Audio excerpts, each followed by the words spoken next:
There is something, everything about the body, a woman made for a man and a man made for a woman.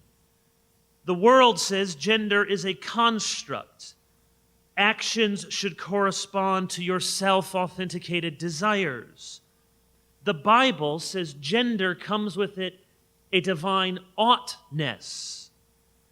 Actions, therefore, should correspond to divinely created identity. We see this in Romans 1. The sin, their women exchange natural relations for those that are contrary to nature. And the men likewise gave up natural relations with women and were consumed with passion for one another. They were not using their bodies as God made their bodies. One of the most absolutely countercultural, scandalous verses in our sex-saturated culture is 1 Corinthians 6:19. You are not your own, but you were bought with a price, so glorify God in your body. It's my body. No. Not if there's a cross. It's not your body. You were bought with a price, God says to the Christian, so glorify God in your body. Part of being a man is that your body was designed for a woman. Part of being a woman is that your body was crafted by our Maker in design for a man. Natural theology can at least tell us this much without painting too graphic a picture. It is true, though no one dares to say it today, that when two men are together in a sexual way, the member that is meant to give life is put in the place where death and decay is expelled. It is not meant to be. The body has a divine design. Appearance. Appearance. If you turn to 1 Corinthians 11, we don't have time to read all the verses. It is a complicated argument filled with lots of exegetical questions. But the basic argument is this: the confusion of gender is contrary to nature. There is a crucial principle in chapter 11, and one that our world and our churches desperately need to hear, namely that men are not women, and when men seem to be like women or women like men, it is off-putting and unnatural. Now here's where things get dicey. It is easy for Christians to slip into hyper-masculine stereotypes for men. If you're a real man, you're William Wallace, and you hunt things. I wouldn't hold a gun because I wouldn't be confident I knew which way was which. I feel a little unsafe around myself.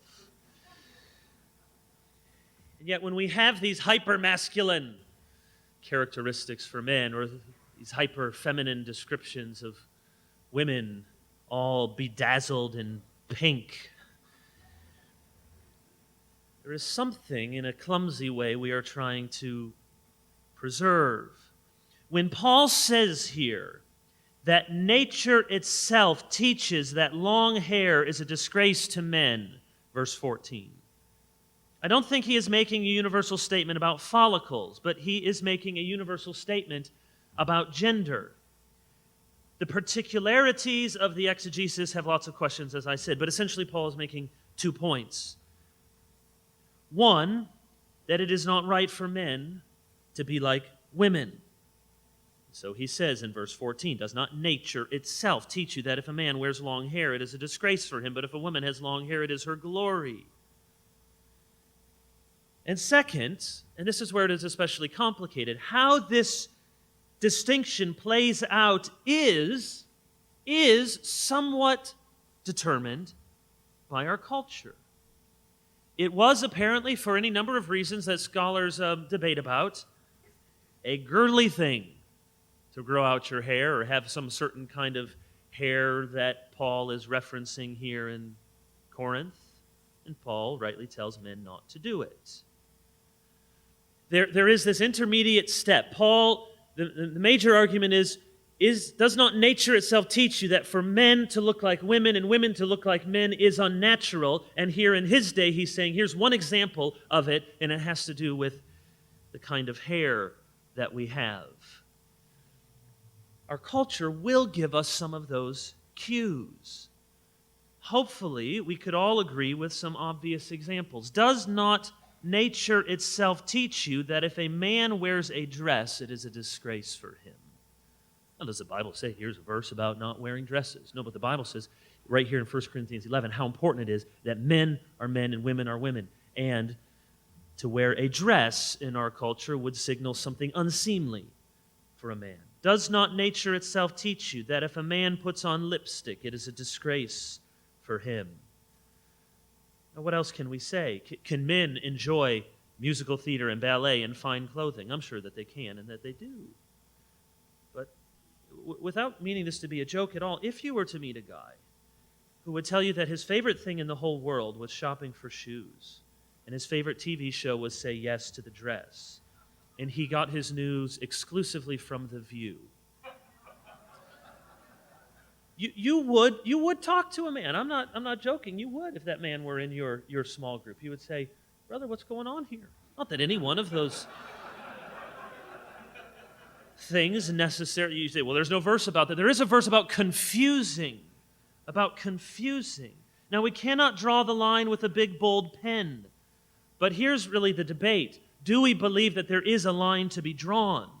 Because in a day when you can find men, from pirates to figure skaters to stand-up comedians who wear eyeliner, we cannot ignore the question of manhood and womanhood and whether or not our appearance is supposed to countenance any difference.